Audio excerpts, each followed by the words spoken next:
এক, ওসমান হাদির কণ্ঠরোধ মানে বিপ্লবের আগুনে ঘি ঢালা। ভুলে যেও না, ওসমান হাদি কোনো নাম নয়, কোনো একক কণ্ঠও নয়। ওসমান হাদি মানে প্রশ্ন, ওসমান হাদি মানে প্রতিবাদ, ওসমান হাদি মানে মাথা নত না করার স্পর্ধা। আর সেই স্পর্ধাকেই আজ গলা টিপে মারতে চায় ক্ষমতার নোংরা হাত।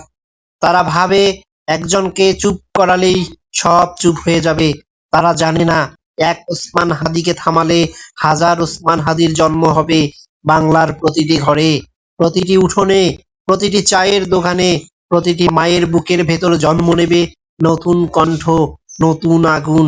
আমরা এমন এক নির্লজ্জ জাতিতে পরিণত হয়েছি যারা অন্যায়ের সামনে দাঁড়িয়ে হাততালি দেয় আর সত্যের কণ্ঠ রুদ্ধ হলে মুখ ফিরিয়ে নেয়।